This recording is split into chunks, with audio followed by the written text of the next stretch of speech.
আসসালামু আলাইকুম বন্ধুরা। আশা করি সবাই ভালো আছেন। আমিও ভালো আছি।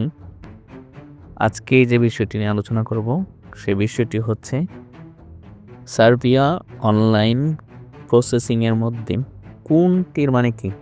মানে অনেকেই আমাকে অনেকভাবে প্রশ্ন করেন যে, "ভাইয়া আমার অনলাইন অ্যাপ্রুভালটি, আমার অনলাইন অ্যাপ্লিকেশনটি পেমেন্ট ইন প্রসেসে আছে, ডাটা ইন প্রসেসে আছে, রিকোয়েস্ট আপডেটিং এ আছে। কিন্তু আমি বুঝতে পারছি না কোনটির মানে কি?" আজকে আমি ক্লিয়ার করে বলবো এগুলা কোনটির মানে কি।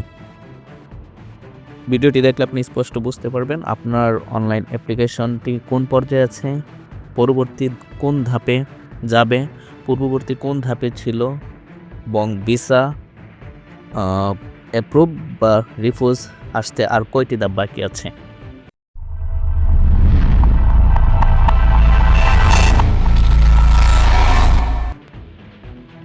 প্রথমেই আসে, আপনি যদি অনলাইন অ্যাপ্লিকেশন করতে চান, অনলাইন অ্যাপ্রুভালের জন্য দিল্লি এম্বাসির অফিসিয়াল যে ওয়েবসাইট, ওই ওয়েবসাইটে আবেদন করার জন্য প্রথমে আপনাকে লাগবে সার্বিয়ার একটি বৈধ ওয়ার্ক পারমিট বা ইনভাইটেশন লেটার। এইটা দিয়ে আপনি প্রথমে অনলাইন অ্যাপ্লিকেশন করবেন। অ্যাপ্লিকেশনের পর পরবর্তী যে ধাপটা আসে, সেই ধাপটি হলো ড্রাফট রিকোয়েস্ট। ড্রাফট রিকোয়েস্টের মানে হলো আপনি জাস্ট অনলাইন আবেদন করেছেন, এখনও এটাতে পেমেন্ট দেওয়া হয়নি, এখনও এটাতে ভিসা আইডি হয়নি, এখনও এটাতে সিরিয়াল আসেনি। ড্রাফট রিকোয়েস্টের পর আসবে পেমেন্ট। ড্রাফট রিকোয়েস্ট থাকবে, আপনি যতক্ষণ পর্যন্ত পেমেন্ট না করবেন ততক্ষণ পর্যন্ত ড্রাফট রিকোয়েস্টে থাকবে। তারপরে আসে payment transaction complete successful. Draft রিকোয়েস্টের পর আসবে আপনি যখন পেমেন্ট করবেন, পেমেন্টের পরবর্তী ধাপ পেমেন্ট কমপ্লিট সাকসেসফুল। এইটার পর তারপর আসবে payment in process. Payment in প্রসেসে থাকার পর পরবর্তী ধাপ আসবে data in process. Payment in process ব্যাপারটা আলোচনা করি। Payment transaction complete successful. তারপর পরবর্তীতে আসবে payment in process. Payment in প্রসেসটা কি? পেমেন্ট ইন প্রসেসটা হলো আপনি যে পেমেন্টটা করছেন এটা প্রসেসিংয়ে আছে। আপনার সাথে কিন্তু মনে রাখবেন আরও শত শত হাজার হাজার লোক পেমেন্ট করতেছে, অনলাইন অ্যাপ্লিকেশন করতেছে এবং পেমেন্টও একসাথেই করতেছে।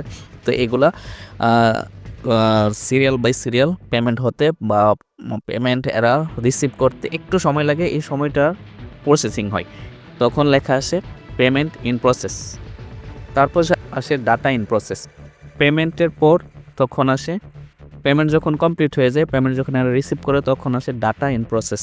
ডাটা বলতে আপনার যে এখানে ফাইলগুলো, কাগজপত্রগুলো, এইগুলা অনলাইনে সাবমিট হওয়ার পরে, রিসিভ করার পরে তারপর এরা ডাটাগুলো হালকা চেক করে এরা ফাইলটা জমা রাখে। এর মানে হলো আপনার ফাইল জমা হলো, হ্যাঁ, এবং ডাটাগুলো চেক হবে এ পর্যায়ে। তার পরবর্তী যেটা আসে রিকোয়েস্ট সাবমিটেড। মনে রাখবেন রিকোয়েস্ট সাবমিট লেখার আগ পর্যন্ত, আপনার ডাটা ইন প্রসেস লেখা পর্যন্ত আপনার ভিসা আইডি আসবে না। যখন রিকোয়েস্ট সাবমিটেড আসবে তখন আপনি ভিসা আইডি পাবেন। যেমন যেটাকে আমরা সিরিয়াল নাম্বারও অনেকে বলি, যে সিরিয়াল নাম্বারটা 43, 42, 38, 44, এখন হয়তো চলতেছে 45, এমন যেটা। তার পরবর্তী তার পরের যে ধাপ তখন আসে রিকোয়েস্ট প্রসেসিং। যখন একটা আস্তে আস্তে ফাইলগুলো যখন পেছনের ফাইলগুলো শেষ হয়ে দেখা, তারপর পরবর্তীতে যখন আপনার সিরিয়াল আসে তখন লেখা আসে রিকোয়েস্ট প্রসেসিং। আপনার রিকোয়েস্টটি প্রসেসিং হচ্ছে এই মুহূর্তে, এই পর্যায়ে আপনার ফাইলগুলো ম্যানুয়ালি চেক করা হবে। আপনার কাগজপত্র ঠিক আছে কিনা, আপনার যে সার্টিফিকেট দেওয়া হয়েছে ওইগুলো ঠিক আছে কিনা। পুলিশ ক্লিয়ারেন্স তো দেওয়া হয় না তখন। পুলিশ ক্লিয়ারেন্স মনে রাখবেন আরেকটা ব্যাপার, সার্বিয়ার ভিসার ব্যাপারে অনলাইন অ্যাপ্রুভালের সময় পুলিশ ক্লিয়ারেন্স লাগে না। পুলিশ ক্লিয়ারেন্স লাগে অ্যাপ্রুভ হওয়ার পরে স্টিকারের সময় পুলিশ ক্লিয়ারেন্স লাগবে। তো রিকোয়েস্ট প্রসেসিংয়ের ব্যাপারে বলছিলাম। রিকোয়েস্ট প্রসেসিংয়ে তখন আপনার এগুলো ম্যানুয়ালি চেক করা হয়, কাগজপত্রগুলো ম্যানুয়ালি চেক করে তার পরবর্তীতে পরে আসে রিকোয়েস্ট আপডেটিং। পরের যে লেখাটা রিকোয়েস্ট আপডেটিং, যখন আপনার কাগজপত্র সব ঠিকঠাক থাকবে, সব কিছু দেখা হবে, সব দেখবে যে সব ঠিকঠাক আছে কিনা, তখন আপডেটিং পর্যায়ে যাবে। এই আপডেটিংয়ের সময়টার পরে তারপর আসছে রিকোয়েস্ট আপডেটেড, পরের ধাপ যেটা রিকোয়েস্ট আপডেটেড। এই রিকোয়েস্ট আপডেটেড মানে হলো আপনার কাগজপত্রগুলো দেখা শেষ, কাগজপত্র দেখা শেষ, সব কিছু কমপ্লিট করার পর তারপর রিকোয়েস্ট অ্যাপ্রুভ অথবা রিফিউজ। এটা পরবর্তী একদম সর্বশেষ ধাপ রিকোয়েস্ট অ্যাপ্রুভ অথবা রিফিউজ। তখনই আপনাকে একটা ভিসা না, অ্যাপ্রুভাল দেওয়া হবে অথবা কাগজপত্র যদি ঠিকঠাক না থাকে, ভিসা যদি ঠিকঠাক না থাকে, তাহলে আপনাকে রিফিউজ করা দেওয়া হবে। আর যদি কাগজপত্র ঠিক থাকে, তারপর আপনার সার্টিফিকেট যে শো করা হয়েছে ওইগুলা ভুয়া না হয়, তারপর যদি ওয়ার্ক পারমিট অথবা ইনভাইটেশন ভুয়া না হয়, তাহলে আপনি অ্যাপ্রুভ পাবেন। আর যদি এগুলা ভুয়া হয়, কোনোটা তো একটু ঝামেলা থাকে, তাহলে আপনাকে রিফিউজ করে দিবে। এই হলো পূর্ণাঙ্গ ধাপটা।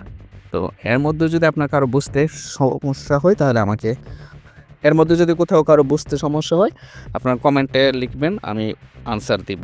আর তাছাড়া কার ফাইল কোন পর্যায়ে আছে কমেন্ট জানাবেন, আমি চেষ্টা করব তার পরবর্তীতে ধাপ কী আসবে এবং কী সমস্যার জন্য আপনার এমন দেখাচ্ছে, বা কোনো সমস্যা থাকলে আপনি বলতে পারেন। আর ভালো লাগলে সাবস্ক্রাইব করবেন। ভালো থাকবেন। আল্লাহ হাফেজ।